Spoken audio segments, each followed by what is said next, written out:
Welcome, fellow lushes. Come on in, pull up a bar stool, and enjoy some cocktails with Dimples and the Beard.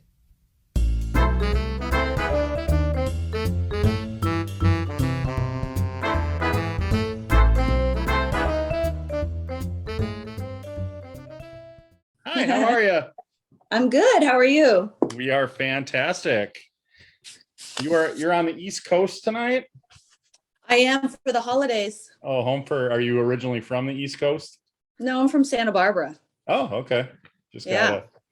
got people on the East Coast now. Nice. Oh yeah. Yeah. Well, Yeah. thank you for coming on and joining us. Yeah. Thank you for inviting me. I'm Yeah. on my iPad, so my camera's like off to the side, so it's Yeah, it hard looks to like I know those iPads. It makes it look like you're staring like way You're up. staring off into space. That's all right. You're just thinking. Yeah. Deep thoughts. Deep thoughts with Victoria. Yeah. Well, let's introduce Victoria Fuller. Miss January 1996. Yep. Hard to believe. Seems like yesterday, doesn't it? It does. It does. Time flies when you're having fun, and it looks like you're having fun with all the artwork. And yes, it's been a great however many years, almost 20 years, right? More than 20 years. What am I saying? 20 something. Yeah, we'll just say 20 something. Yeah, 20 something years. And no, it's been the time of my life, and there's still lots going on amongst playmates, I should say. Uh-huh. Yeah, and so yeah, I mean, certainly with the passing of Hef and not having the mansion to go to on a daily basis has been a crunch in my social life. But other than that, time marches on, and I still have, I have such a huge, lots of friends. I have such a huge contact list of playmates that I constantly keep in touch with, and it's the ultimate sorority. So yeah, it is. Yeah. That's a good point. Yeah. Yeah. The sorority. That's a good point. We've heard that a lot from a lot of that we interviewed, that the friendships that you gather during this is lifelong. Well, mostly because it was never set up as a competition. It was set up as every month you get a new friend. So for the sake of that, it was a totally different tone that if you were to join a modeling agency, where now you're competing with all the other girls in the agency. This was not like that. I mean, there was plenty to go around, plenty of jobs, plenty of fun, all the parties, everything. So I never felt, the girls have never been catty to me. It's never been that tone with any of the girls. It's all just been, we're all equal and we all share and support everything. So it's been really good. It's been really, really good experience for sure. Yeah, like you said, there was always work for playmates. Like everybody was always looking for you guys to come to a party or to shoot a commercial or to do whatever. So there's plenty of work to go around. That certainly helps. I worked nonstop until I got pregnant. And then my last job, I think I was like 5 months pregnant, and I was really trying to hold it in. And we had a big job at the mansion. It was like 20 bunnies. And I was it always takes a couple people to zip on everyone's bunny costume because it's so tight. So the bunny mother was there, Pat Lacey, she was there, and she's helping me, and another girl's helping me. And my zipper broke. Oh no. In the middle. And she pats me on the back, and she said, she calls me Vicky, the only person that calls me Vicky. She goes, "Well, Vicky, it's over." And I was like, oh no. But I was ready. I was 35, and I knew, I didn't attempt to even get pregnant until I felt like I was at the end of my run and things were starting to slow down, and it was good timing for me to step away and like appreciate all the stuff that I had and not try to keep up with the new girls and stuff like that. So it was certainly, it was fine. It was just that moment of recognition that was really reality sets in. Yeah. And at 35, I was like, I'm so old, oh boy, like so old. And I was so, 5 months pregnant. You don't look pregnant. You just look like you're bursting at the seams, like you're gained a little weight. So it was really tough. I would imagine, that's got to be a tough moment for somebody who's been used to it for that long to adjust to. But. So No, it was fine. Hef through my baby shower. Everybody was there. That's he awesome. He was my daughter's godfather. So she had special treatment. She basically grew up at the mansion. She was the mansion baby. So I was really lucky in that sense that the other girls don't have that. I was just lucky in that sense. So that she was so loved by him and so welcomed, because people were not allowed to bring their kids. Yeah. I mean, except for like Easter and certain things, but majority were not. It wasn't bring your kids along to not to the parties, but Sure. his dinners and movie nights and stuff like that. So we made the most of it. It was definitely her playground for up until his death, and I believe she was like 9 at the time. So anyway, there you go. Well, yeah, you had mentioned that the break away from your being there daily. Obviously, I don't think it was daily, but so you spent a lot of time there, huh? Well, yeah, it was every Friday, Saturday, and Sunday night, and then Sunday all day, fun in the sun. And then Thursday night started another movie night. So then we would go on Thursday, and if there was any parties or Hef's birthday or Easter, Christmas, Thanksgiving, any of his personal circle, it wasn't all the playmates were invited, but it was his inner circle. So then we would have those nights. So, scattered throughout the year, I was basically there 3 to 5 days a week. So, wow. Yeah. So unless I was gone or working on a job or whatever, but that's why I say I lost my social life, because I never was going out to parties or clubs or any of that. Why would I stand in line at a club and then pay for expensive drinks when I can go to the mansion and be treated like a princess, and the butlers are waiting on me hand and foot. You know what I mean? So it's and that's a bit of a no-brainer right there. Yeah, it's a little bit of a no-brainer, and all the food is free, and it's delicious, and movies and celebrities and the whole thing. So yeah, certainly I don't go out still to this day, because I just can't, there's nothing interests me. Right. Yeah. But the barometer's been set pretty high. Can't imagine he cut any corners when he was throwing a party. So well, for his big parties, he'd spend $250,000 on his personal, on his the Halloween and Midsummer's and New Year's Eve, Mardi Gras.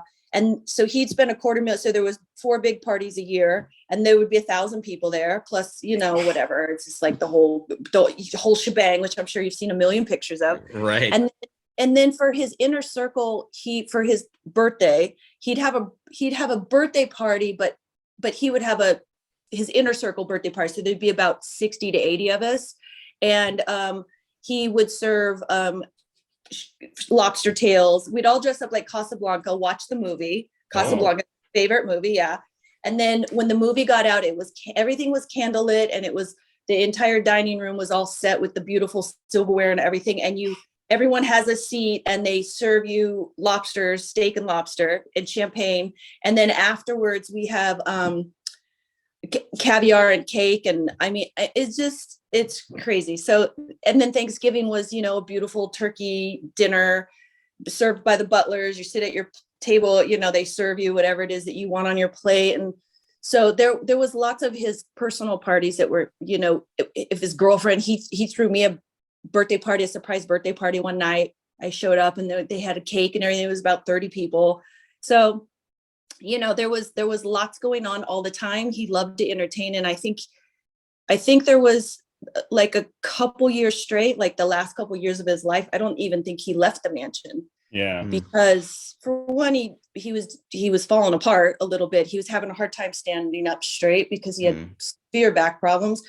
And he just didn't feel like leaving. So he always had everybody come to him, which was really quite smart, right? Because he always, Monday night is family night, Tuesday night is game night, Wednesday night is poker night, and then Thursday, Friday, Saturday, Sunday was movie night, and then Sunday afternoon was fun in the sun, where we would corral new girls, playmates and new girls, hopefuls to be in the magazine, to come hang out by the pool with Hef and his friend he was playing backgammon with. So it was all us girls, and then Hef and and so wow, that would have been just terrible. He didn't have such a bad life, did he?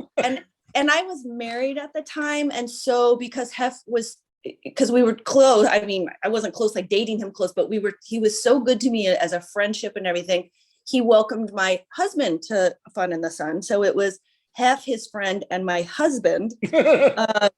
So you can imagine, when I divorced him, he was pretty upset. So yeah, do I get to keep that in the divorce? Can I get the mansion in the divorce? I want Hef. Yeah, OVER, buddy. So obviously we're a little bit cocktail themed with our podcast, and every time I see that we'll do a podcast, and Dimples over here found a cocktail called For You. You. So we like to put some sort of theme in what we're going to talk about. Well, we've had plenty of playmates on, so there's so many bunny drinks we can do. Right. Yeah. So in honor of, I believe, your latest print. Am I correct by your latest print? Can you see it? Blue Tongue? I can't see it. Oh, Blue Tongue. Well, it's not my latest print, but I love that one a lot. But that would be very original. So the name of the drink, which is an actual drink, is called Blue Tongue. Oh, very nice. In honor of your print, because it's very cute. I really enjoy that. Oh, print. that's cute. What's in the drink, by the way? So we have vodka, Midori and Southern Comfort. Holy cow. Yeah. No, I think it's supposed to be a shot, and sometimes we expand on it. So cheers to you, and thank you very much for coming on. Thank you. Into your print. Yes, very nice. So normally we'll start these things with your story of how you got discovered by Playboy, how your whole kind of Playboy experience, how it all happened for you. Because you were modeling before Playboy, correct? A little bit, but you're gonna laugh. When I was 9, I had found my father's Playboys, and not just finding the Playboys, my girlfriend and I searched them out because we knew they were there, but it wasn't just the Playboys. But if you remember, Hef was always on TV. He's always on the news, roller skating, all these beautiful girls, Deborah Jo Fonda with her long hair, the Playmate of the Year party. He's wearing the headdress. I was mesmerized by him, and I instantly had a connection with him. I can't explain it, but I instantly had a connection and knew I'm going to work for that man. Well, first of all, let me back up. I thought he was Howard Hughes, the richest man in the world, which all made sense when I saw the visuals. But I thought I'm going to be working for that man because that's how I'm going to get out of middle America. At 9 years old, I thought this. And wow. I wanted to be an artist. And I thought the only way people were going to want to buy my art is if I'm working for this man. So it had been on my mind to be an artist and to be a bunny since I was 9. And of course, my parents were like, well, you can't be an artist because that's like a hobby. They didn't know. That's like a hobby. And then my dad was like, a bunny. I mean, really, Victoria, just stop already. And so I was a Playboy bunny every year for Halloween, like in some fashion. So it was a bunny. Yeah. And my parents just, laughed. And so it was my stepfather, and my mother and my stepfather divorced when I was 13. And of course, he had known my passion the whole time, because he said, when you're 18, you could do whatever you want. So of course, when I was 23, my magazine came out, and they were no longer together, but I guess he still had the subscription. And I guess while he was on the toilet, the tradition of opening the new Playboy, there I was, and he told my mother he fell off the toilet. That's fantastic. Yeah, so that's a creepy visual, but nonetheless, good story. It's so I sent in my pictures once. They didn't respond. I sent in my pictures again. They sent a letter. I had it sent to my mom, so I was moving around a lot at that age. And the letter said, thank you for your interest. I don't think you realize, but you're just not attractive enough. That was the gist of the letter. Yeah. And my mother read it to me, and I just was like, I was just like pierced. And I thought, how is this happening? Because this is like my destiny. Don't these people like realize this is like they're wrong. Yeah. So long story short, I was about 22, and my girlfriend's this beautiful blonde model, and she got deathly ill, and she had to go to a photo shoot that day to do a box cover. If you remember box covers for like some topless video or something. And I wasn't in the video, but she said, doesn't matter. They just need a beautiful blonde. And I'm referring you because I cannot go. And so she called the photographer and said, I'm sending my girlfriend, Victoria. She's stunning. She's fine. And he said, okay, it was like $1,800 at the time. I was like, oh my God, so much money. Yeah. And so, so the woman that was the makeup artist was Alexis Vogel, who has since passed. She did all the makeup throughout the 80s and the 90s, created the Pam Anderson look. And I didn't know who she was, but she did my makeup. And I remember I'd never worn that much makeup before. And she did my makeup and I looked in the mirror and I was like, holy, who is that? Like it was a total transformation that I'd never seen before. She said, you should really try out for Playboy. And I told her the story, how they turned me down. She goes, I could probably help you out. And I'm like, whatever. So she took some Polaroids and she took them to the editor that night after the photo shoot. And the next day I got a call from the editor. Hi, Victoria, this is so-and-so, the editor, Marilyn Gabowski at Playboy. And I was like, oh yeah, right. And I hung up on her. Oh no. Yes. And then I thought, that's really weird. No, nobody knew about it. I didn't tell anybody. And so the phone rang again. It was her assistant. She goes, hi, Victoria. I think we had a bad connection and, you know, we'd really like to see you. So I called up the makeup artist and I said, they're calling me in today. And she said, yes, I know. I gave them your photos and they want to meet you immediately. She said, whatever you do, don't wear any makeup, wear lip gloss, mascara, wear a white t-shirt, some jeans and some sandals and your hair down and just show up with a smile. And they did. I did that. And they pushed a contract in front of me that day. And I didn't even read it. I just was like, yes, yes, yes. Like everything was yes. I didn't care what I had to do. So this was my destiny. This is it. They finally caught on. They finally realized, geez, it took long enough. So I shot my pictures and then I was slated to be Miss January 1995. Oh. And then they found a bunch of other girls that they really, really liked. And they said, we're going to push you. And I was like, oh my God, they're going to cut me out. So I waited a whole nother year. And I waited longer than any other Playmate has waited. I waited a year and like 8 months or something to be published. Oh, so, wow. That is yes. And so I'll just tell you one last little tidbit. When my magazine came out, I heard it was on the newsstand. So I ran to the local newsstand. It was like one of those outdoor ones. And I pulled it up and I said to the guy, so what do you think about her? You know, and he goes, she's all right. And that's when I realized it doesn't matter what you look like. You can't please everybody. So that was a real learning lesson for me. It was very humbling that like, I need to come back down. You know what I mean? I had gotten this inflated head, like you know, okay. So I guarantee the newsstand guy thought the centerfold was gorgeous. He just didn't want to look creepy and be like, you know, so he just got downplayed it a little bit. Maybe, but at the time it was probably the best thing that he could have said. Sure. Because you know, so anyway, that's my story and that's how it happened. And it's been just nothing but I don't want to say uphill because that's not right, but it's been nothing but a glorious incline of experiences for me. So still now. Oh, still. So then after you get signed or a Playmate, aren't you like in contract for 2 years? You're in contract for 2 years. No, you're in contract for 2 years that you won't do any nudity for anybody else.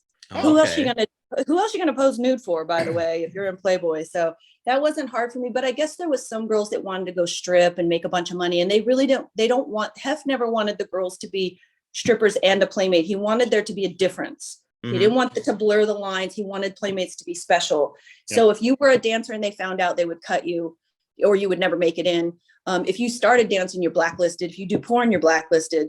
So, you know, there was just some, I wouldn't say rules in place, but there was, some unspoken law about, what was appropriate in Hef's eyes in order to be welcomed into the Playboy and stay welcomed into the Playboy family. So for me, that was a no-brainer. Yeah, easy. Yeah. What you got out of it is not a big deal. So I was curious on, so in now that I hear that it's a year and 8 months later, but we'll say the 1996 Play centerfold, and then 2005 you were in again. I did the Amazing Race. So between the two photo shoots, what was the big difference between the first one and the second photo shoot? You were in the Playmate the second one, but it was still a photo shoot. It was still a photo shoot, but it's considered a celebrity photo shoot. Oh. And you get paid a lot more money, number one.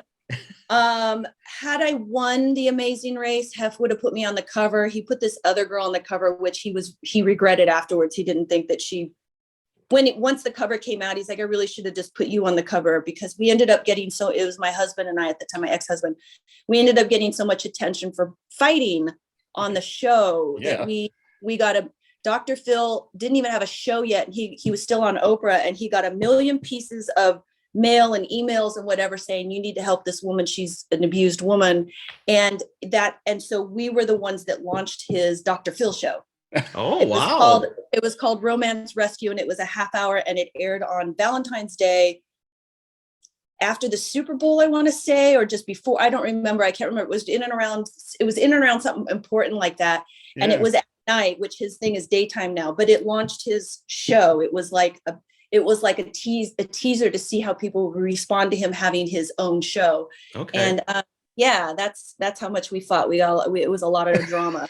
Well, and I didn't want to bring up a bad subject, but I never watched The Amazing Race. Oh, that's okay. But I do remember, once I doing a little research on you, I do remember that in the highlights. I remember seeing it on news clips, and in like they kind of almost use that as a promotion. Oh yeah. At the time, oh yeah, as a commercial. So I remember that, but I never watched the show. Put it this way, the winners usually go on a media tour once they win. Sure. And nobody knew who they were, and we got 5th place, but we got so much attention that we did the media tour. Oh wow. Got the 1st place winners. So that's where, there you go. Wow. For an unfortunate reason. Yeah, right. It was okay. It was an incredible experience. Another moment in time that was like when they said you're on the show. Out of 250 applicants, then 250,000 applicants, I should say. I was supposed to be on Survivor, and there was 300,000 applicants. I got down to the last 18, and they chose 16. So I was one of the 2 that they didn't check. I got all the way down to the end. Okay. But they said, we really want to use you for another CBS show. So would you do The Amazing Race? And I said, absolutely not, because I really wanted to be on Survivor. And so I told my husband, I said, why don't you use my husband and like another playmate and have the story be that he's cheating on me, and like that's the backstory with this other playmate. And they're like, we just don't like them. We want you. And I was like, oh God, I don't want to do this with him. So anyways, I knew it was going to be a little bit of a disaster because he's so controlling, and he's a screamer. So, and I just didn't want the public to know how much of a screamer he was. And so that was, but it was still an experience of a lifetime.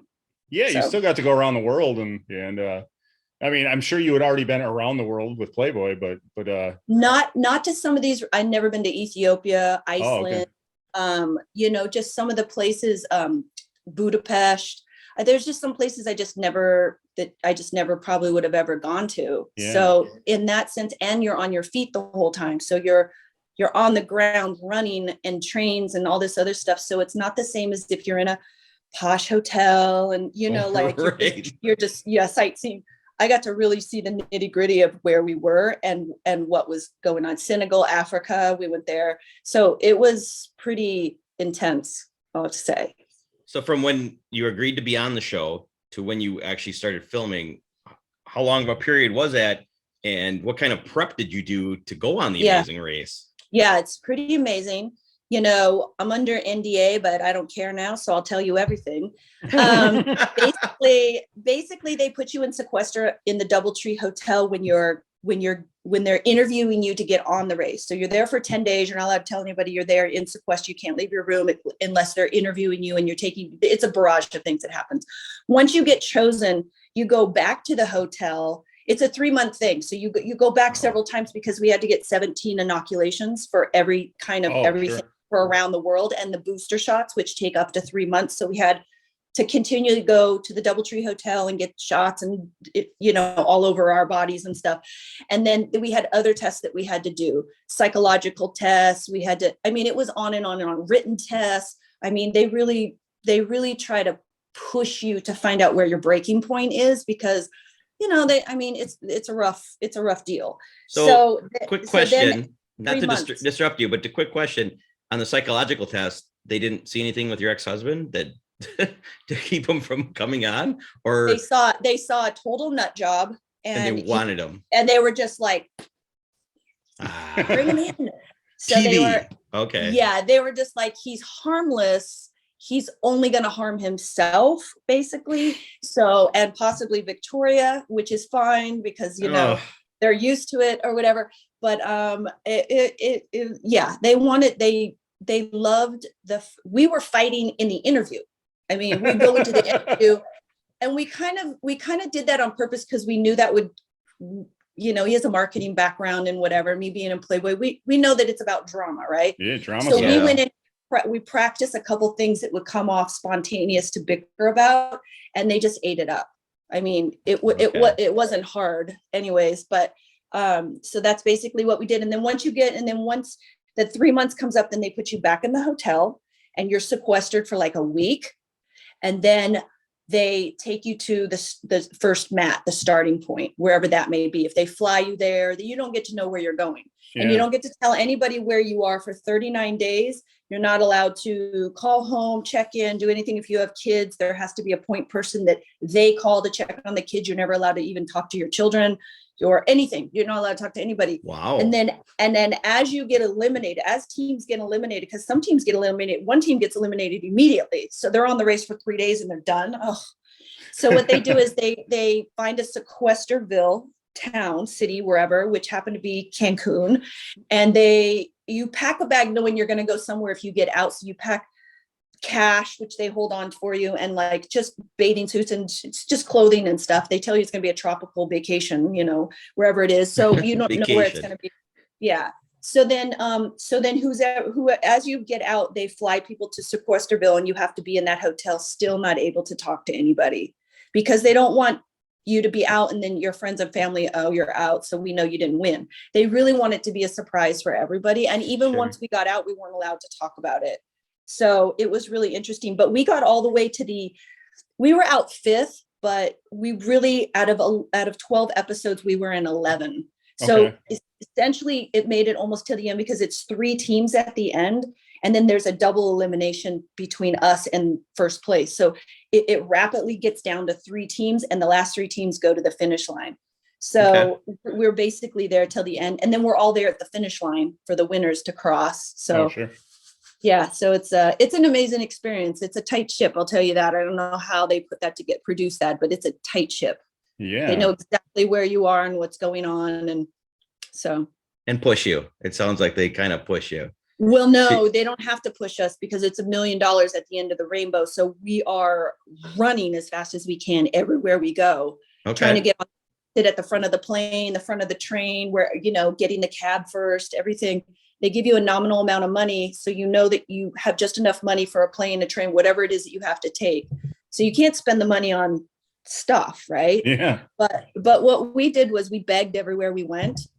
And so when we were done, we had tons of money, and you're supposed to turn in your tickets. Whenever you get to the mat, you have all these tickets because you have a credit card where you pay for tickets last second. So they're super expensive. Sometimes they're $10,000, right? So, and you have to buy them for the crew. So you have 2 people in your crew plus the 2 racers on your team. So it's a group of 4 that's always a cameraman, a sound man, and then you too. So you have to book their tickets off camera. While you're booking your tickets, you have to finagle you have to do it all. You have to book the flights and figure out how to get there. And so you have plopped down the credit card. And so at the mat, you're supposed to turn in all your tickets, right? And they're in your name, right? And so we didn't turn in all our tickets, and we cashed those things in for miles. I mean, we ended up, I don't remember where we went, but we had first class tickets to some ski resort in Vermont. And I mean, so we got a lot out of it. We kind of played them a little bit. Right? Nice. We did. And one town, one place in particular, we were in Budapest or whatever, and everybody's clothes were dirty. We were so dirty. It was like 20 days in. We're all sweaty, gross, dirty. And they actually let us stay in a hotel. It was kind of it was a break where we had to be there for 2 days, and they did interviews and stuff, but they let you be in a hotel where you could take a bath and whatever. And so my ex was like, screw this. We're going to call down, and we're going to give them all of our clothes, and we're going to have them dry clean everything and send them back up till it has to be a 24-hour thing, and just bill it to production's room. But there's so many people in production, they can't keep track of who's billing and what. So they just did it, and we got all our clothes. They were in plastic. And oh my God. So everyone's like, how is your stuff so clean? I'm like, I'm very good at laundry. Wow, you guys really, you really put a thought into it. Yeah, so we win. We were crafty in other ways. We just didn't win. but as you said, it kind of sounds like you did with the whole media tour afterwards. So yeah, we didn't get paid for it, but we did get a lot of it. media. And my ex was such an attention whore. You know, when we went to New York, we were very popular in New York, and we would walk, you know, when we go to the press things or wherever, we'd get in a cab or we'd walk on the sidewalk, you would hear people go, Victoria, because he yelled at me through the whole show. Victoria, it's a running joke. And he was so mad. He's like, everybody knows your name and nobody knows my name. I go, that's what you get for yelling at me. So there you go. Everybody knew my name. It was fantastic. It was karma. So it was I love that answer. It was fantastic. Right. Yeah. So you're glad. So did anything come out of it? So you did the media tour, you didn't get paid for that, but did any jobs come out of it, or any other things for you too? Yes. Well, besides the celebrity pictorial in Playboy, I got paid for that, a good amount of money. We also got picked up for 2 pilots for a show between the 2 of us. And we also took, which never went anywhere, but we got paid for it. We did Celebrity Fear Factor.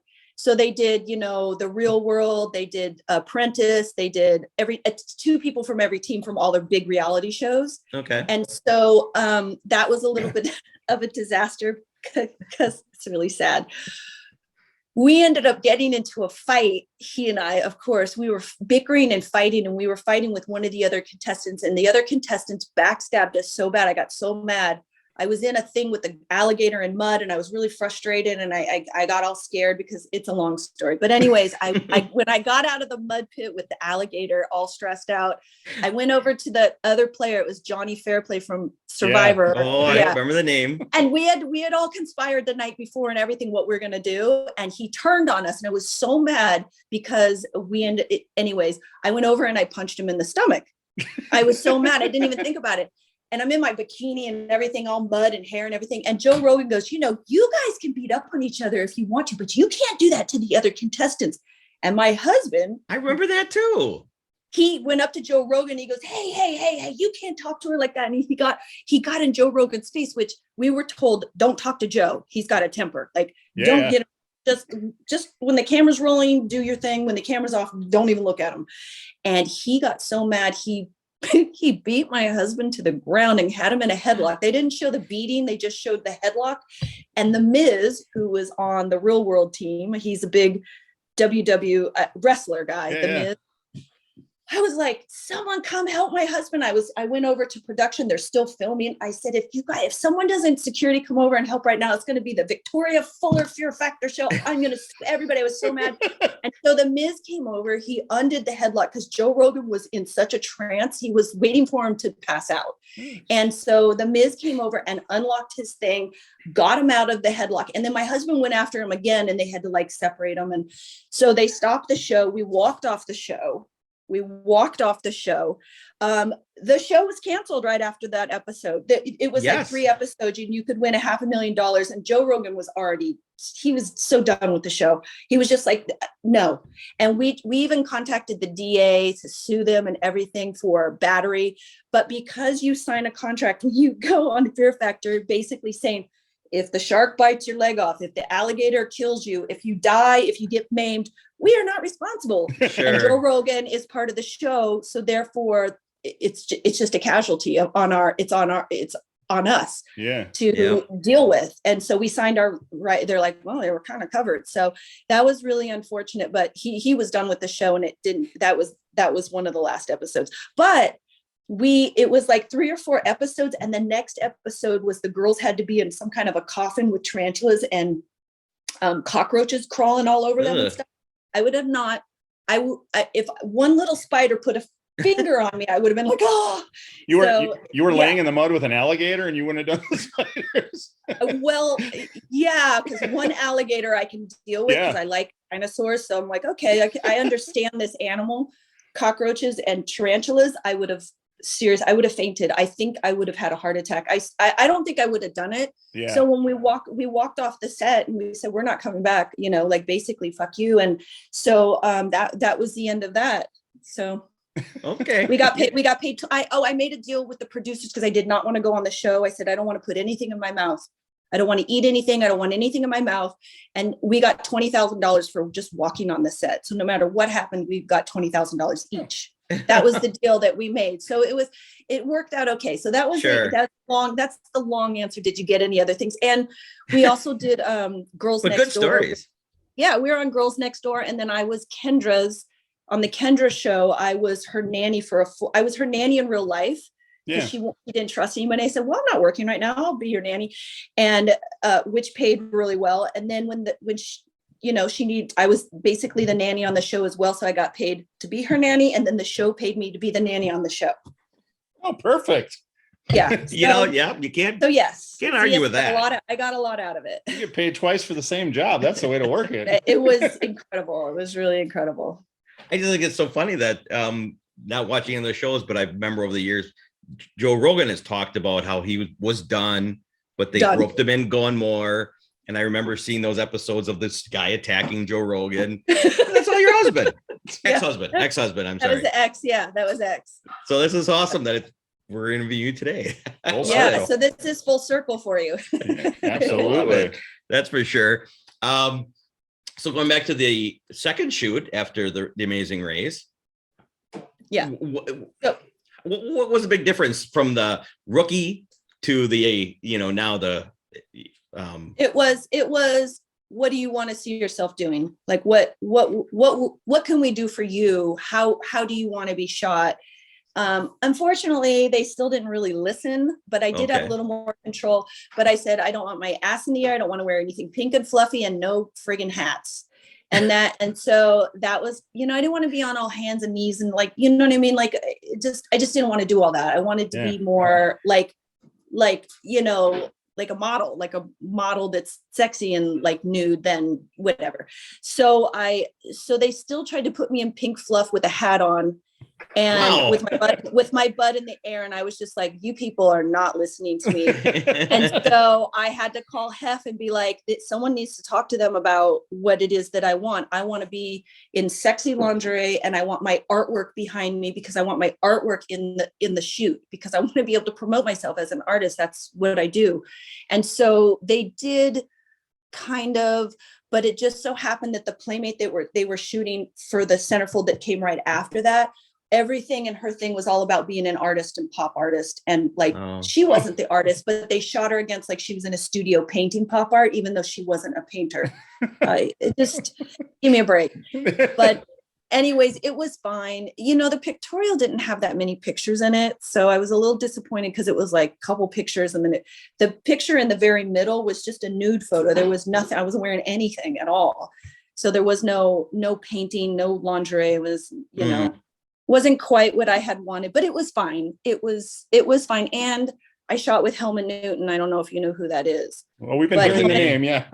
Yeah. Okay. So Helmut Newton did that big giant book, the sumo book that cost $5,000, whatever. So I have 2 pages in that book. So I got to shoot with him. He chose 3 playmates to shoot. And so I got to be in his book amongst Cindy Crawford and everybody else. So that was really exciting. That's awesome. There's been some perks. Absolutely. That was a shoot with you painting, and then because you got some photos with you painting, and then there's handprints of colors.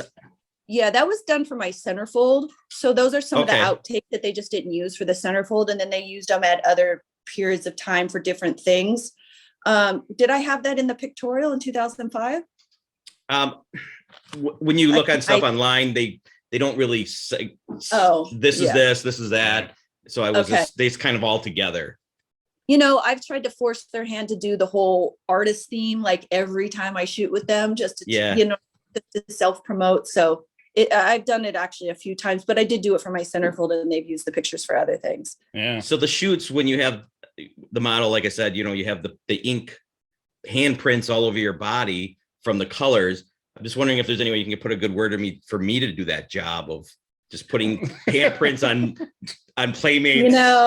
I'm just, those were women's hands, by the way. Those were women. None of the men were doing the hands. They were very particular. I did a couple myself. I wouldn't have cared. It's like, whatever. They've seen it all. It's not new. And I wasn't shy, so. I'm just kidding. Well, regardless, there was some of my favorite. Time that you're like the handprint guy and you're really good at it. Yes, thank you. Finger paint. finger They painter. were yes, I'm great at finger painting. They're extremely cute paintings or pictures with the prints on them. They were. So the other thing I wanted to talk to you about was your artwork, and with the mixture of Playmates or Playboy and Hef, you do have that connection where I've read you're like the only one that can use their trademark in your artwork. So I went to Hef in early 2000 with my portfolio, wanting to work for the magazine, the art department, because I thought this is a segue into like my art career, right? Thinking I'll be art director or do something. And so he was like, these are really great, but I don't think you want to work for the magazine. I was like, he goes, I think we could do something better. And he's like, you should get some licensing. We need to get you some licensing. And I was like, what's that? Like, that didn't even sound like anything. And then my ex was like, you're kidding me. And so he helped negotiate the deal where Hef gifted me the license. So I'm the only artist that's ever received a licensing contract from Playboy. Wow. And I had worldwide rights. I'm the only licensee that had rights across the world, because when you have a license, you say you're a t-shirt license or the apparel license, because they have a license for every category, right? So they created the art license for me. So if you have the apparel license, you have to pay for every country you want the license in. Costs money, $100,000 or whatever, some astronomical amount. So usually people just cherry pick a couple countries. They're not going to be everywhere. It's like America and England and like Brazil or I don't know, wherever. But I had worldwide rights. Wow. So that was really because Hef did not want any limitations on where I could sell. Well, here's the license. I was able to paint all the trademark symbols of Playboy plus the bunny costume, which is their intellectual property. Hef, the word Playboy. I couldn't use covers that existed, but I could create my own. Okay. And and then use those and then create limited edition prints and sell those throughout the world. That was the licensing, is to create the editions. So yeah. And Hef what an honor. Many paintings for me. He signed many prints for me, specifically one last signing, the last signing he did. My art is the only art you'll ever see his signature on. He did sign some other artwork where he just did his initials. He wouldn't do the whole signature. So he did 30 prints for me with his signature on it. And he did 13 originals. And I have like 4 of the originals still left. And I have some of the prints, and I've been hoarding them because people still ask for them. And I sell them for top dollar now. Yeah. So, I mean, I always sold them for top dollar, but now I'm really I can pretty much ask anything, and people, if they want it, they don't have a problem. So it's been really, and you know what, after he died, I thought, I'm going to save a bunch. And then after he's not around, 'cause he's old, right? But after he's not around, I'll sell them. And then when he died, it was like, I didn't have for a couple years, I did not have the heart to promote them or sell them. I didn't feel right about it at all. But now it's like, it's been enough time. He wanted me to sell them and make money. That's what he gave me the licensing for. I did only have the licensing for 11 years. They kept renewing it for free for me and didn't ask for anything and all that. But then it got to a point where it was new people, new licensing, president of licensing. And they were just like, we don't want to give you the license anymore. You're going to have to pay for it now. And I said, I guess I'm done then.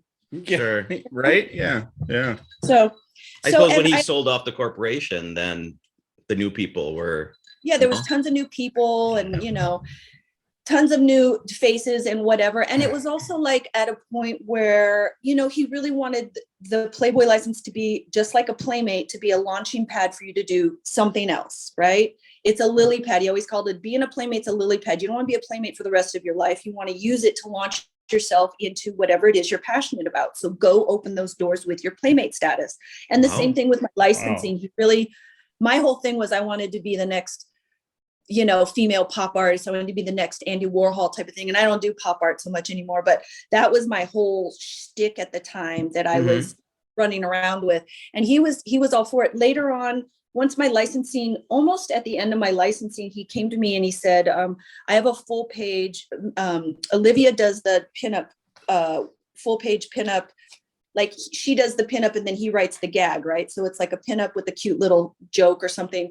And she didn't want to do it anymore. It doesn't really pay much, but it's prestigious to have an entire page in Playboy. So he offered it to me. So I did do cartoons. So I collaborated with Hef. he would tell me, he would do the gag and he would say, this is the gist of what I think you should do and do your own style. And then he would correct it. No, I don't like the hand. I don't like this. And so he would tweak it for me and then they would print it on the full page. Wow. So like I said, it didn't pay a lot. It was like $1,000 a month or something. So, but it was, I mean, I had a full page to myself. So, which is pretty cool. It was pretty fancy. Yeah. It sounds like you really did make the most out of your connection with Hef. He was so generous. He was so unbelievably generous with me, as he was a lot of people that you don't ever hear about. I mean, just the staff alone, he insisted that everybody go to college. He wanted everybody to be educated, and he offered the first 2 years he would pay for. So anybody that worked for him, he would pay for 2 years, including the playmates. A lot of the playmates wanted to do different, whatever, you know, some kind of training, some kind. And he would pay, if you went to him, it was a done deal. It didn't matter what it cost. He would pay the first 2 years. That's what it kind of sounds like, that it was, if you approached him with a great idea, then he would back you on it. He's not going to run out and give to every playmate other than he does. But it sounds like you bring a great idea to him and he's ready to back you on it. He was supportive of every girl who wanted to do anything that they were passionate about. As long as they were passionate, it was something that they were good at and passionate about, then he was first in line to support you in whatever capacity that he could. So, which was a lot, you know what I mean? So not to change the subject, but all the good stuff that we're hearing about Hef, and we have heard nothing but terrific things about Hef through all the plays we've seen.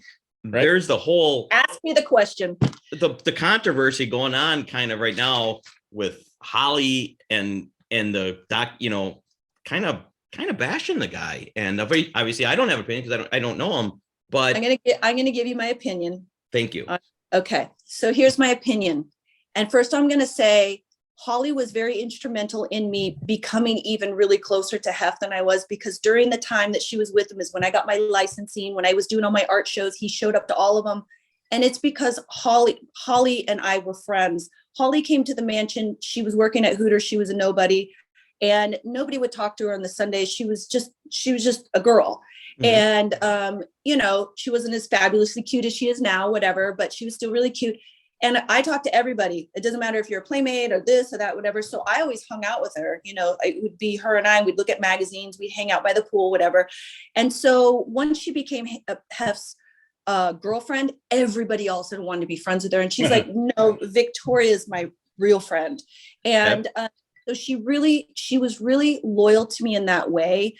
So when she came out with this same book 6 years ago or whatever it was before Hef died, it was really hard for me, because I knew she, you know, her and Hef, she tried to have a baby with Hef. He wasn't going to divorce Kimberly until the kids were 18 and older. He didn't want to deal with all that custody and all that. And he told Holly that.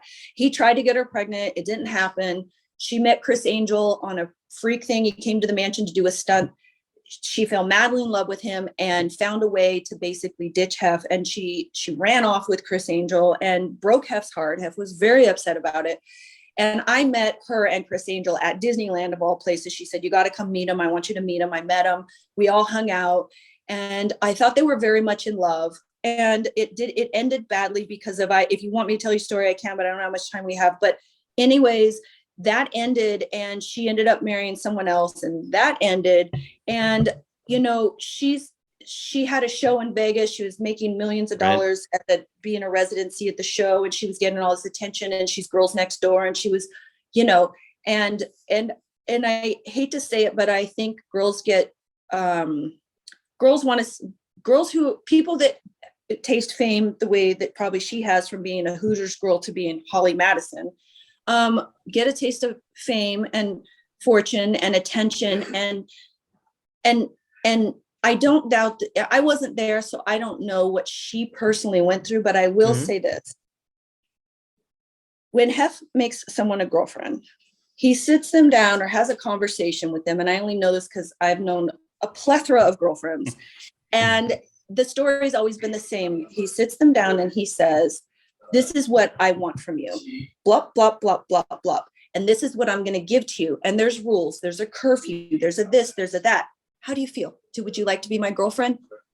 The answer is always yes. Right? I would say yes.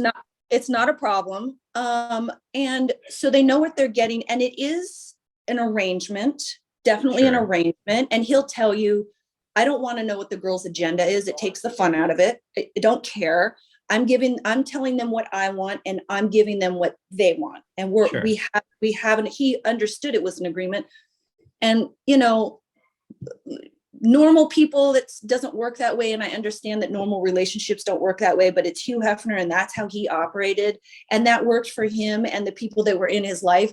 And for the rest of us, it didn't mean anything that he had a bunch of girlfriends. He was so good to all of us, and he was good to his girlfriends. Was he crabby? Was there, when you have 7 girlfriends and they're fighting over trying to be the number one girlfriend and all the bitchy drama that happens and whatever, do you think he gets a little annoyed and upset and angry and all this stuff? Yes, I think it probably wore on him. And I think he's also, it's known that Hef will shoot the messenger. So if you go to Hef with a problem, you're going to get something bad's going to happen to you. You do not want to be the messenger. You go to Mary O'Connor, who was his assistant. She's the messenger. He'll listen to it from her. He's not interested in anything else. So girls were constantly trying to put you know, so-and-so has a boyfriend, you know, blah, blah, blah.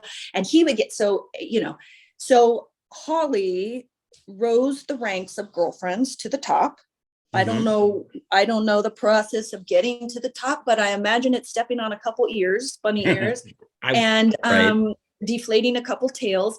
And and Hef really did love her, but I think it was a struggle with all the girls getting his attention finally. So there probably was conflict between them, and like I said, crabbiness or whatever. But I didn't read her book. From what I understand, her feeling trapped. I don't know how you can feel trapped when you're cashing the check. That's number one. I don't know how you feel trapped when the front door is open and you can take the car he bought you and leave anytime. You know, there's just things. I think she really wanted to be there. I think she really wanted to be dedicated to Hef. I think she was really good to him. I think she was very, very good to him. He didn't go get his hair cut and his nails done and all that. She did all that for him. She always made sure he didn't have food on his mouth. His hair was in place. You know, she really cared for him a lot more than most of the girlfriends did that were there just for whatever. And so I really was surprised when it turned out the way that it did, and even more surprised with the book. So that's my opinion on what happened. I love Holly. I adore Holly. She's been really good to me. She was responsible for Hef, you know, being very supportive of my art career. She was shoving him to be like Victoria, Victoria, Victoria. So for that, I am indebted to her. But I don't like the book idea, and I don't like the bashing of a man who was so generous and so amazing to so many people. And he wasn't a pedophile. And as the Me Too thing happened, there wasn't, outside of Holly, I guess, there was never a Me Too thing with Hef. Right. You didn't hear anything. You never heard it. No one ever came forward and said there was some Me Too thing, right? So where he was weird or anything like that. He was really, he loved being in love. He loved all of his girlfriends. And like I said, he followed through with what he promised them, you know, the money, the cars, the dogs, the surgeries, the clothing, the parties, the fame. So like I said, they all knew what they were getting into. And if they decided along the way they didn't like it, then they did have the ability to leave. No one was shackled to the mansion floor or the dungeon or anything like that, if there was a dungeon. But so it hurts my feelings that she has done that. And I think she's getting a Netflix show, or she's getting a movie of the week, or I don't know what kind of deal she's gotten, but she re-released the same book 6 years later. So it's not the same book. There's nothing different about it, I don't think. I don't know what you can add if you already did a tell-all, what else there is to tell. But there is another woman whose father was Hef's doctor, and she was very young when she used to go to the mansion, and now she's writing some big tell-all book, but she was 86 from the mansion long ago. So I don't know what her gripe is, but she's another one that I don't like her. I like Holly, even though I'm saying this about her, but I love Holly, but this other woman is terrible to me. I can't even believe that she's saying what she was, because she wasn't even there. She wasn't even there she wasn't there as an adult. She was there as a child, and that was a whole different ball of wax. So, well, until that comes out, we won't know. But yeah, to your point, yeah, all of a sudden it became new again. I don't know if she added to the book, but then she did a little bit of a promotion, or she was on some shows, some podcasts talking about her experience. And I think because Hef being gone, it's a little bit easier because no one is there fighting. Playboy's not fighting against you, and Hef isn't fighting against you. And let me add, he was so good to her that at one point he made her editor of the entire magazine. Wow. The editor that had been for 40 years, Maren Grabowski, like stepped down, and he said, "Oh, just put Holly in." And the staff was like, "Oh, please. Oh, please. Oh my God. Oh, she's doing." And I don't know how long she did it for, but she had an assistant. She had the office. She was in charge of all the photo shoots and everything. I mean, talk about a power position that this man gave her. Right. So he was good to her in ways that she never would have had the fame and the fortune and the name Holly Madison mean anything had she not been with Hef. So it's to me, it doesn't really make sense to do that ethically. It doesn't make sense to me. It doesn't feel good, but she has 2 kids. She needs to feed herself and her family. And if she's finding a financial win on this, see, if she was doing it for free and it's because she wanted to help other women, I don't think this book is helping any women. Right. Yeah. So we had, we had Echo Johnson on, and she is very vocal about this, about it all. And so prior to having her on a second time, I had watched an interview with Holly Madison on a podcast, Ask Your Mother. I forget the one. Some podcast. Call Her Daddy. That's what it was. And so I watched that with Holly. And the only thing that I took out of that was when the door was open. It was more, every time I wanted to leave, I went, I got to support myself. I'll stay. It was never anything other than, I don't want to have to take on responsibilities for myself. And that's what she was saying on air. Like, I felt I was too, it was too hard for me. So I stayed, and I'm mixed on it. I wasn't there, but it is hard. The way she talked, I didn't buy into it. When you're given the keys to the kingdom, you're the woman of the house, you're in charge of the mansion, you're running the show, you're the editor of the magazine. Every playmate is sucking up to you to be your friend. You know what I mean? Like, every person, every girl, you're getting millions of followers on all your social media. Everything. You're getting endorsements, you're getting covers of magazines, you're getting all that stuff. And if you leave, that's going to end. It doesn't usually stay. She was able to continue to monetize her celebrity past being with Hef. But obviously things taper off. We don't hear about Kendra. We don't hear about Bridget at all. Right. I mean, at least I don't. So, fame is fleeting, and I think when you get addicted, you will, maybe do things that maybe aren't as integrous as if like you said, addicted, so, just like everything. Yeah. So do you have any contact with Holly now? Have you talked to her lately?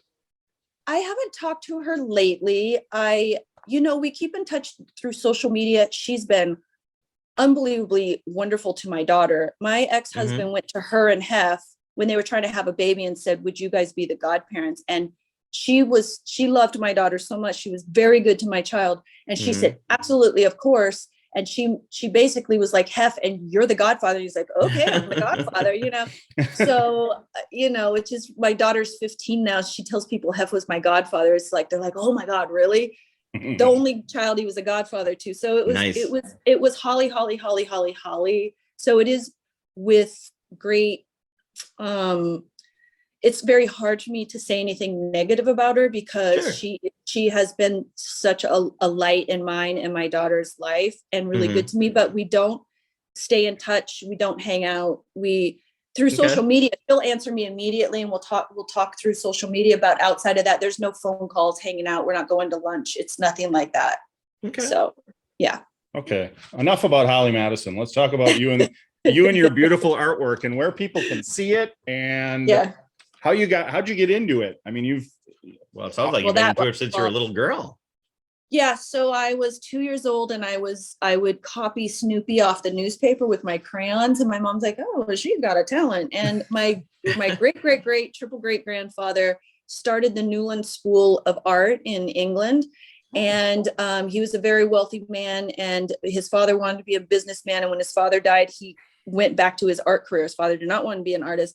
So he started a very famous school in England by buying up land and putting up these studios. And anyways, I was romanced by his story my entire life. He has paintings in the Royal Academy, and he was also in the Louvre. Oh, wow. There was like always not a permanent collection, but for the salons where it's part of the Louvre. And he was able to get into those, and he had a limited amount of paintings that he had done. He actually came to California with his wife, and he died in Northern California.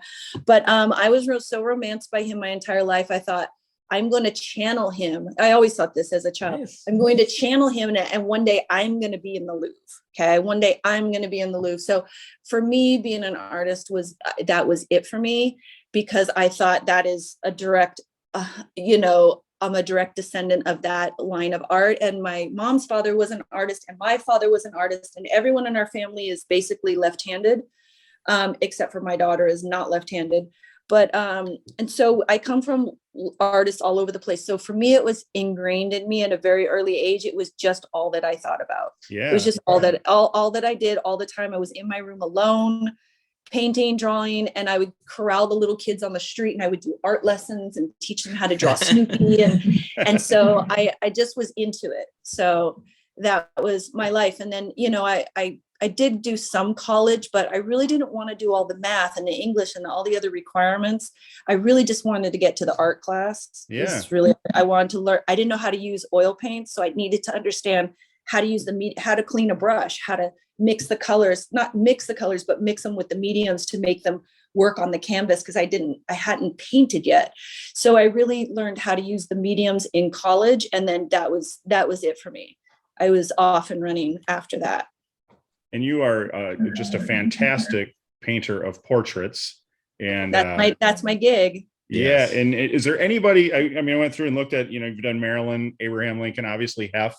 Is there anybody you want to do that you haven't had a chance to do, or that, is there somebody on your bucket list that you're like, I'm going to paint that? Besides dimples in the beard. Yeah. We could commission you for our bucket list. So, I did actually do a painting called The Last Tea Party, and it's a rendition of The Last Supper, and it's on my website, victoriafuller.com. And you can see it there. And I really it was while Trump was trying to get into office. Everybody wanted me to put him in the painting, and I did not want to. But it's a political painting, and it's called The Last Tea Party because of what's going on, the story that's going on in the painting. And I really put in a bunch of characters that I really was interested in painting, all different textures, styles, skin color, and Barbie, which is plastic, Lego Jesus in the middle, which is plastic. So there was a bunny, and just lots of textures. And it was really a study for myself to try and depart from Marilyn Monroe and all this, but still stay to like a pop culture theme, and but not be so it's happy, but has a serious side too. I've gotten some death threats because I have the Ayatollah in there between Alice in Wonderland and Grumpy Cat and Hillary Clinton, and him being in between all that pussy made people really upset in that country.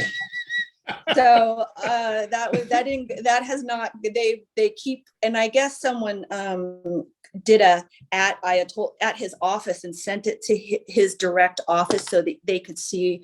So it's anyways, that's a whole nother story. But I'm like, I'm not taking it down. It's art.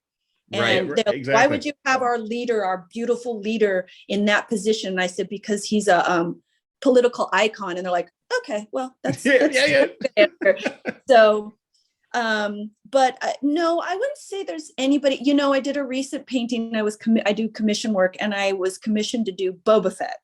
Oh, nice. Yeah, and I love Star Wars, and he was a pretty big challenge for me. And I did it in layers of resin and gold leaf, and I did stuff I never would have done before. And I told him, I said, I'm going to go on and do something. He goes, do whatever you want and make it amazing. So I did all these chemicals and mediums and all this stuff, and poured resin all over it and made it, and it ended up being really beautiful. And so that actually was something I didn't realize that I would have wanted to paint had I know how fun it was, but it was a super big challenge, but it came out really great. And it was inspiring to do something that wasn't a human, basically. It was a different portrait to create character and to basically show someone's soul, right? Is why I like portraits. But to do it on someone that has a helmet on is really difficult. Yeah. So the challenge was to capture his personality, even though you can't see his face. So that was really cool. It was really fun. It turned out great. The client was very, very happy. So that was recent. So is that on your website, or was that a personal? I can't post it yet because he's giving it as a gift, so I can't even put it on my Instagram or anything. But I will at some point. You'll be seeing it. Okay, because I'm like, I don't remember seeing that, and I know it would have stood out because he was my favorite character when I was a child. And oh, really? Oh, yeah, he's pretty intense, and he's so dirty and rough and like yeah. So he's an interesting character to do. My favorite character was Yoda, but not sexy. Yeah, not sexy.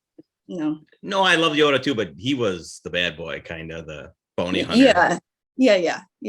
I'm with you. So my art career is going well, but I'm in NFTs now, and I've put my art career on canvas. I'm transcending my artwork past the canvas now to a digital medium that is far more exciting than a gallery could ever offer me. And there you go.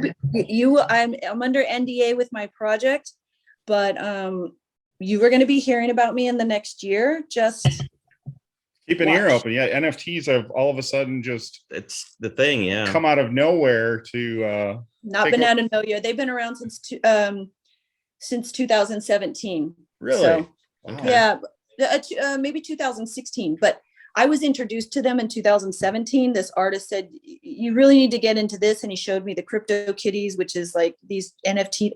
Anyways, I was like, that's the dumbest I've ever heard. Why? Right. What? Who? What's the what? And then I thought, God, cryptocurrency is getting all this weird attention. And I didn't really understand it, but I thought I better investigate and get a little bit more interested, because if he's saying this is the wave of the future and every artist should jump on board, because this is where the art is, this is a new medium that the art is, it's the most innovative evolution of art that's ever going to happen in our lifetime.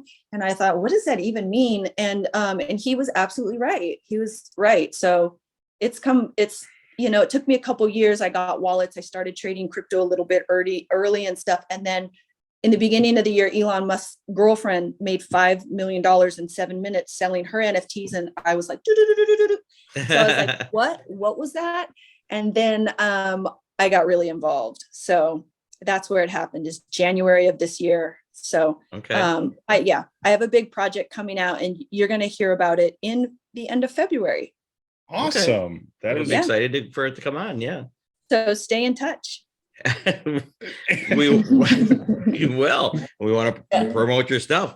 I do want to mention, I love your bunny stew prints. Oh, thank you. Yeah, that's my my pop art. My not to go back to it, but I want to bring it up, and I just love it. Entertainment for men, Yeah. So it's the Playboy Entertainment for Men is on the can. Those are some of the first silk screens that I did, and I think I want to say I did like 30 of them. So I think I guess I have none left. I tried to hang on to some for myself, but I've slowly sold out of a lot of, I sell through things when people ask me about it. I'm like, yeah, sure, buy it. So those are all gone, but I did 100 bunny money, and I sold through those too. I did a tour for the Playboy's 50th anniversary. They did a tour of 50 cities, and I piggybacked on the cities where I showed up in my bunny costume one night, and then I made a show at a gallery the following night. So I promoted myself at the Playboy party, and Playboy was all into this. They already knew about it because they had my products in the show at the Playboy. So I would be a bunny one night, and then the next night I would go be the artist, and I'd be at the art gallery selling the Playboy art. So I did 50 shows in 1 year for the 50th anniversary. Yeah. So that was a big boost for my career as well. I got into a lot of galleries. It must sounds fun just to be able to do that. Yeah, 50 cities. The only thing I didn't get to do is be on the tour bus. All the girls got to be on the tour bus, and I had to keep like jumping from you know, I was kind of doing my own thing, but nonetheless, you know, I had bigger things to do than be on a bus. So is there artwork of yours available for purchase anywhere right now, or is this part of the big project that's coming up? No, none of my Playboy art has anything to do with this NFTs, because I no longer have the intellect. I don't have the rights. I've asked Playboy if and they're like, absolutely not. So I'm not doing anything Playboy, and that's fine. I don't sell my artwork anywhere. I don't promote it anywhere other than my social media, where I'll just post stuff.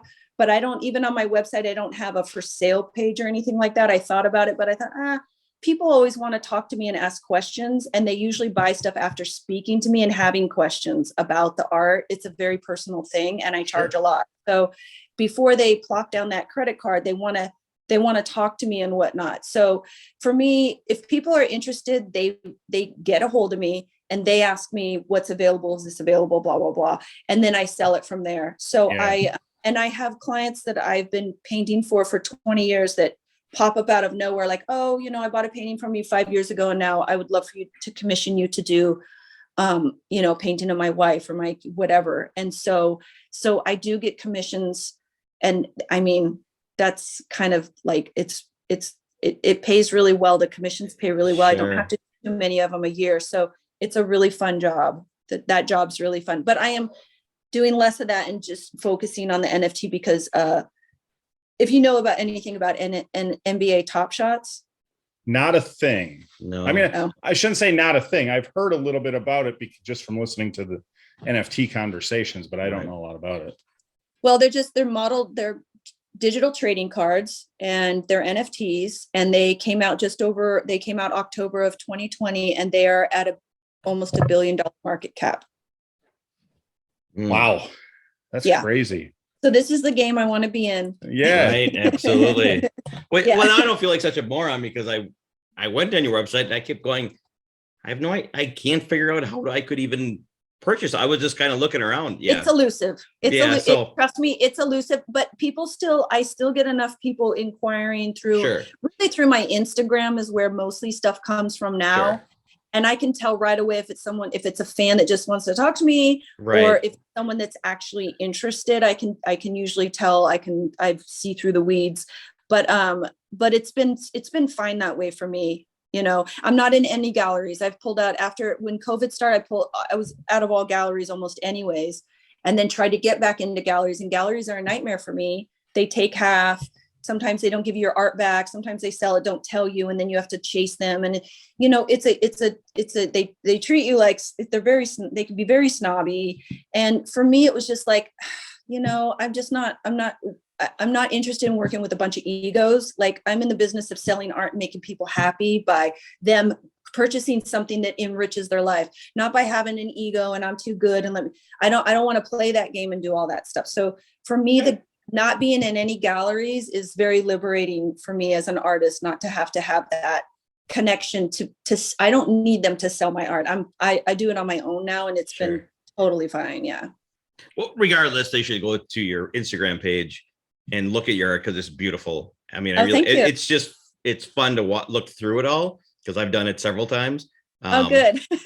I mean, you'll quote it as well, but it is, you know, Victoria Fuller _artist. Is your Instagram page.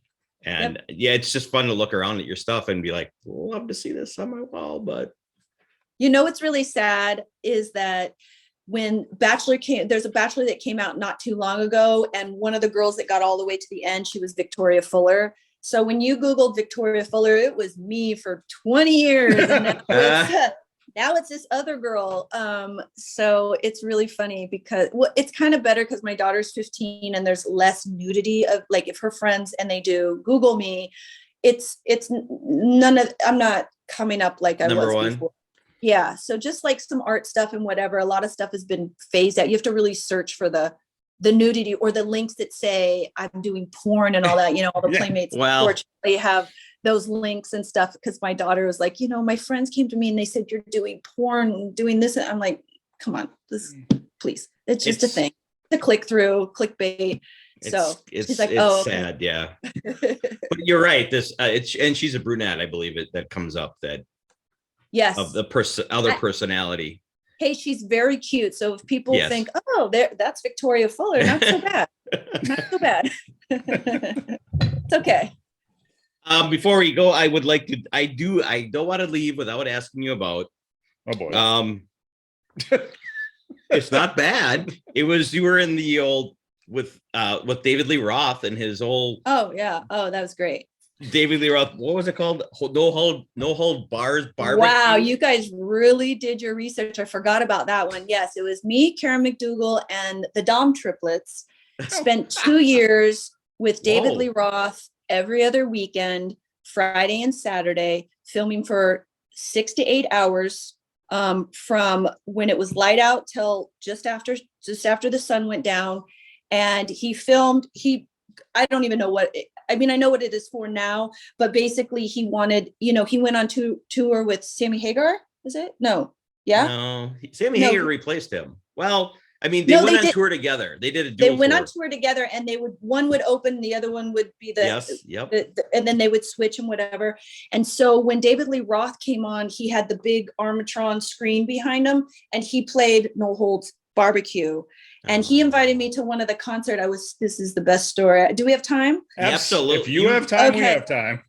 So this is the best story. You're going to love this. So I had an ex-boyfriend that was a tragedy, and we broke up right when I was becoming a playmate. And thank God he actually dumped me. I was so devastated, but it was that idiot. He was such a jerk. And he dumped me for a girl who allegedly was becoming a playmate, and then I became a playmate, and she was just a liar. So that worked out well. But karma. He was a jerk. And so anyways, we broke up, and I was with my ex-husband. We weren't married yet, but I got invited after filming with David Lee Roth to, one of his concerts in LA, and we got backstage and everything. And so I'm backstage, and my ex, who I hadn't seen in a year or something, came up to me and he's like, Victoria. And I was like, and my ex was like, I'm going to let you guys talk. I'm like, please don't go. And so my ex was like, I just want to say I'm sorry. And he apologized. I'm like, oh yeah, it's fine. It's totally cool. I just couldn't get away from him fast enough. And anyways, so we go into the concert. David Lee Roth starts his concert, and we're sitting there, and the song Beautiful Girls comes on. And the entire song was my face up close for the entire song. Everything that he had filmed of me, made a montage of just me on the screen. And I was telling everybody, I was like, that's me. They're like, yeah, right. I was like, it's me. I didn't have any makeup on at the concert, but I was whatever. Anyways, and I'm thinking, I know my ex-boyfriend is watching this right now. So that was like such a good moment. That was that moment where you're like, yes. You take those little victories and you just enjoy them. That was such a good victory. I was like, ooh. It felt so good. And I couldn't even share it with anybody, but even my ex, I couldn't, it was so loud. I was like, he was like, whatever. Whatever. Well, and the thing is, if you didn't see the tour with him, I thought I remember when I watched it again, leading up for tonight, that they promoted. Where did you see it? On YouTube. Oh, okay. He made a 2-hour video. He made a 2-hour video and compiled everything together. We got a copy, but it's such a horrible copy. It's unwatchable. It's staticky and the sound is bad. Okay. So we did, and it's on a VHS. So, I never had it converted. I still have the VHS, but I'm not really sure what his thought process was behind that, other than using the concert. I think he thought it was going to be some cult classic, or I'll be honest. And we shot at his house, by the way, in Pasadena. Wow. He grew up in that house. His father was the leading dentist or ortho surgeon in the U.S. military, and he was very wealthy. And he was born in Indiana, and they moved out to Pasadena. His father bought this. It's a mansion, but it was in shambles. He didn't have any furniture in the mansion, and you weren't allowed to go upstairs. He only lived upstairs. So we were downstairs. He had 2 refrigerators in the kitchen, and you open the refrigerator and there's nothing but like champagne and alcohol in the fridge, nothing else. And so he had everything catered, and he took care of us and everything. But it was a very strange setup because it was a manor. It was one of the old houses in Pasadena, like French Tudor. And, but the grounds were in desperate need of attention and kind of falling apart. And that's where we filmed everything. And then we filmed a lot of stuff in the basement, which he claimed was haunted. And he gave us a whole story about it being haunted. And then we went down there and we had midgets, machine guns, and whatever was the theme, right? So that's David Lee Roth. That was David Lee Roth in the 80s. I was like, what is going on? Like, and nothing ever made sense. And so we're all kind of doing, and he's high as a kite. He drank a whole bottle of Jack Daniels every night. Everybody's passing around the not us, not the girls, but this, they're passing around a joint that's like this. They were just high as a kite, and they had the machine guns and the big black guy and the midget and the whole thing. And we're doing, and so he had us in the basement. The basement was huge, and it was like a labyrinth. You'd go around the corner, and then all of a sudden, miraculously, the lights shut off. So we're in pitch black, and I can't tell you how friggin' scared I was. And then they turned the lights on, and he'd take our picture. And I mean, it was a very bizarre thing. And my ex-husband at the time was a huge David Lee Roth fan. And he came to pick me up at the house on set, whatever, one night. And so he pulled up, he had a Ferrari. We weren't special, but he had a Ferrari. And he pulls up in his Ferrari thinking he's going to impress David Lee Roth. And he walks himself, he opens the gate and walks onto the grounds. And David heard that someone had walked onto the property. And so he met him with his Glock loaded and cocked. Oh, had it like this. And he said, who the fuck are you? And he was like, oh, I'm Victoria's husband. And, and he was like, and I'm like, it's official. And, so he was not happy about it. He said, don't ever you don't ever come on my property again unless I invite you. Don't ever pull the thing on the gate unless we open it. And he said to me, he's not welcome here. And I said, no problem. What are you doing? You're going to get me fired. But the best part about that job was we would shoot Friday and Saturday, sometimes part of Sunday. And then at the end of the shoot, whatever the Sunday night, or if it was Saturday night, he would come out with a wad of cash and he would tip us. Wow. So we were already getting paid, and then he'd come out with a wad of cash and he'd be really drunk. We're like, okay, how much are we getting tonight? But he would give us like between $500 and $800 for just as a tip, just as a didn't have anything to do with, we already got our check for doing it. We got $1,000 a day. And then we got that extra tip. So it was a really good gig, I have to say. Yeah. And he was actually really, really fun.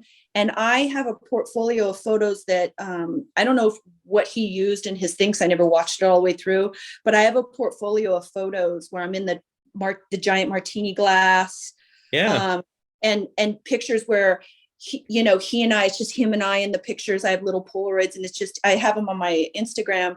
And so I got to do a lot of one-on-one stuff with him. So it was really cool. I grew up with Van Halen on MTV. Yeah. So he was really iconic to me, and I always loved his music. And he was amazing. He was really fun to work for, actually. He was Looney Tunes. He's one of a kind. He is one of a kind. Tunes. But he was very generous, and he was extremely creative, and he was always going, doing his voice. It was just fun. I mean, we would do we would do our thing, and they would film us. And then there was a secondary crew filming the filming of the filming. So he had these crews like that, so he could film behind the scenes while we're filming. It was bizarre. It was cameras everywhere. We never knew what was going on. He would just tell us, stand there and don't do anything. Stand there and stick your tits out. Stand there. And, we were just like, whatever.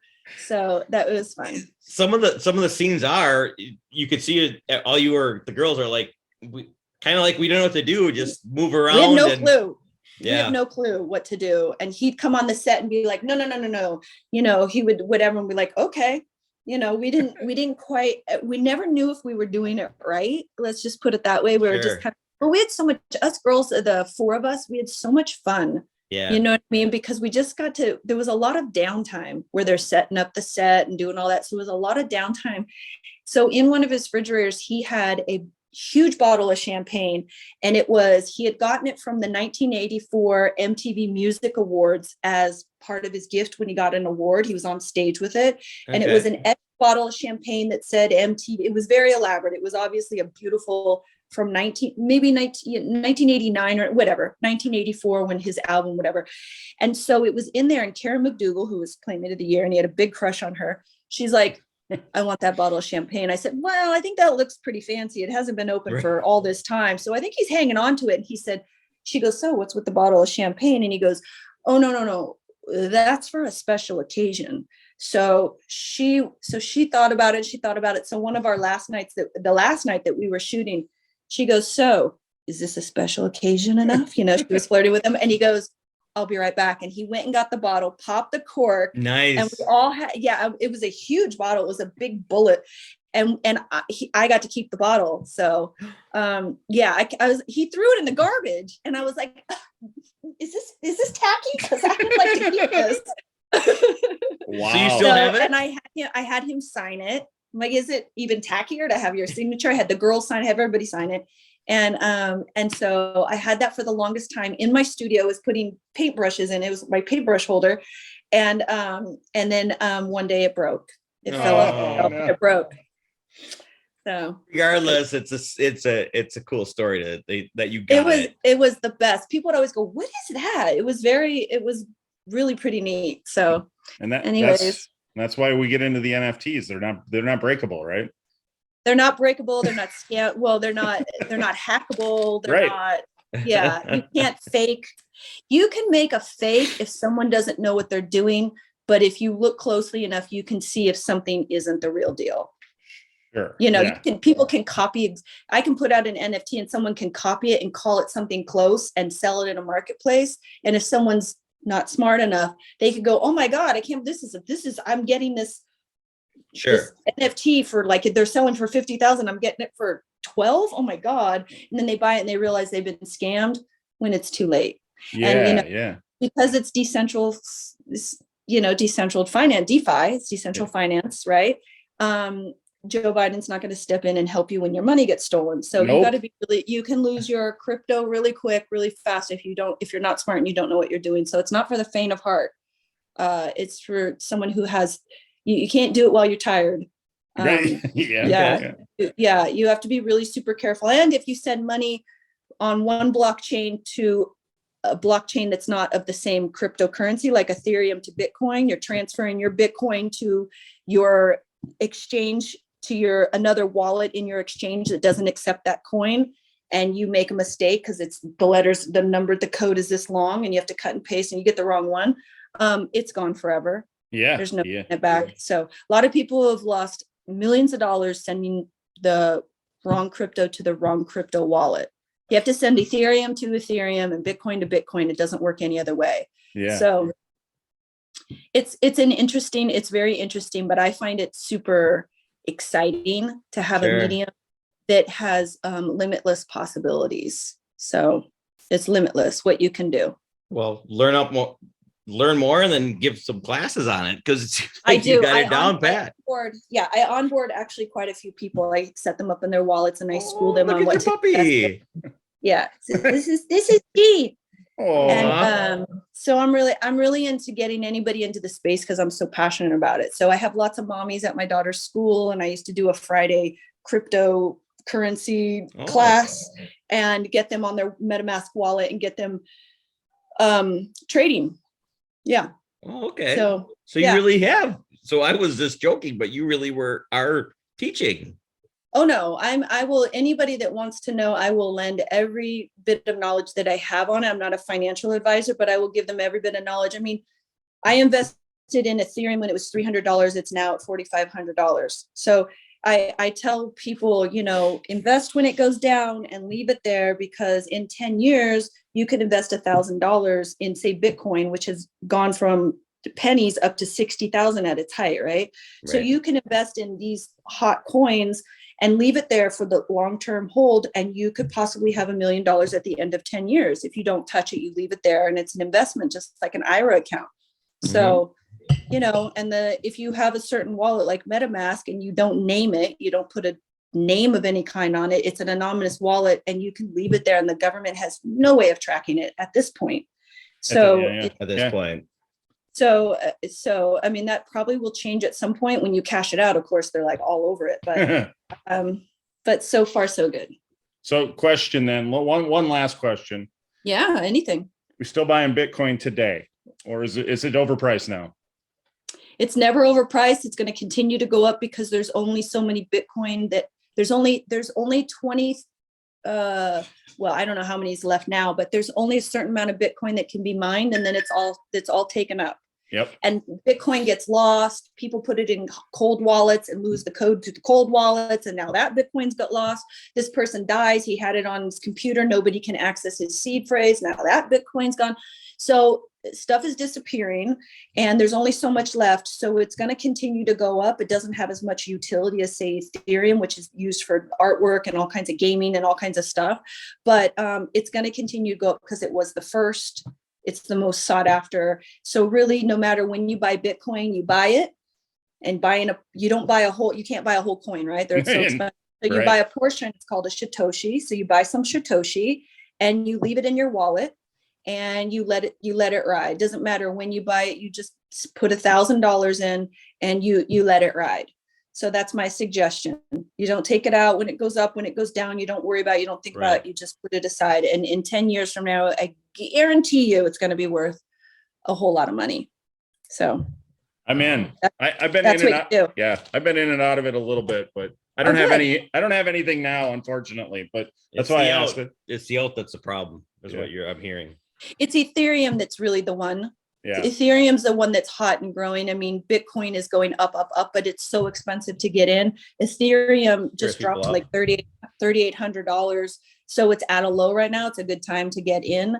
And, it goes up and down. It goes up and down. I never panic. I just go with the flow. Yeah. Same with NFTs. You might have an NFT that's worth a certain amount at one time, and then it goes up, right? And then if you sell, you made a profit, but it can go down, and then you can not have as much of a profit. So the point of NFT, the NFT is glorified gambling, in my opinion, because you try to buy them at the base price. You try to get in on all these drops at the base price and hopes that NFT is going to go up in value. I mean, trading NFTs has become a whole institution with hedge funds and all kinds of stuff. So it's a bigger game than people realize. It's pretty intense. Well, I hope we can have you back after this whole announcement. Your big project is out, and we can hear more about it. Okay, well, put me on the calendar for end of February.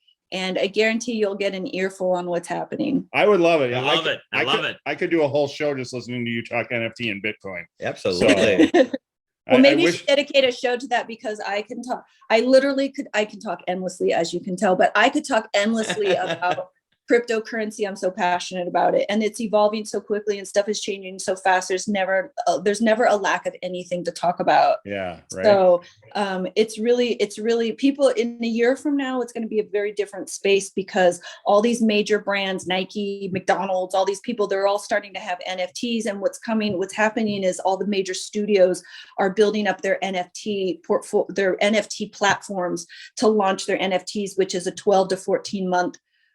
So it's basically 10 months from now. 10 months from now, you'll see all the Sony, Universal, all these big studios are going to be launching NFTs with their movies, with their everything. They're building their platforms and everything right now, and they're taking a year to do the build out. So this is inside information, but that's basically what's happening in the NFT world. And, I always think, oh my God, I got to hurry up and get my project out. But then you go on the street and you go, so do you know what an NFT is? And people are like, what's that? Yeah, right. Yeah. It's still not there, but mass consumption is on the way, so every day you hear more about it. So it's look at Mark Zuckerberg, Meta. I mean, right. Fuck him. Fuck Zuckerberg. Please, Mark, please back up. Back the F up. Well, thank you so much for coming on and giving us all this time. We appreciate it. When you asked how long, I like to say an hour because I don't want to scare anybody away. But if somebody's willing to talk like you are for an hour and a half, we will talk. Oh, we will listen all day. Oh, good. So, yeah. Well, when you're having fun, you don't know how long it is, right? You just move through it. So exactly. I hope you did. Now he's been in and out. He's like, I'm like, busy. Oh. Well, thank you so much for all the time. We truly appreciate it. Yeah. No, you guys are so much fun, and good luck with your future podcast, and definitely have me back because I want to tell you everything that's going on. If you're absolutely. If you're willing to come back, we will definitely have you back. We'll talk 100%. Yeah. Okay. You need to start getting your wallets now, and I will guide you into future. Right. Well, I appreciate that. So much fun. Thank you so much for coming on. Yes. Anything. So before we end up. Yeah. Anything I mean, we've already mentioned your Instagram, your website page. Yep. Go ahead. I know, who cares about that? That's like ancient. Okay. That's like ancient technology, the website, whatever. I don't even promote that anymore. But yes, my artwork is on there. But really my Instagram is the thing that I focus on. My Instagram and my Twitter. And my Twitter is NFT at NFT Bunny is now it's Victoria Fuller, but if you do at NFT Bunny, it goes directly to my page on Twitter. So everything now is NFT Bunny. All my profiles have been moved to NFT Bunny on all my other stuff besides Instagram, which I'm keeping as it is because it's been like that for so long. But yeah, so that's the main one. If you want to find me, get a hold of me and ask me anything, then that's definitely the place. I check my Instagram daily. So awesome. Perfect. Yeah. Well, check out her artwork. It's absolutely beautiful. I love it. Thanks, Absolutely. guys. Thank you. Thank you so much for joining us. Send me email me and send me an address, and I will send you a painting for your background. Yeah, we're gonna need your address as well, because we like to send tank. I don't know if you've seen anybody of our tank tops, but we like to send tank top off. So. Oh, exciting! Very good. Yeah. Okay. So little merch. We'll do the same thing. Send the merch. I'll wear it and post it. Thank you so much. Thank Appreciate you. it. Okay, bye guys. Bye. Bye. Thank you for listening. The tavern is closed for now, but we'd love to have you back for more fun next time. Seriously though, get your asses out of here.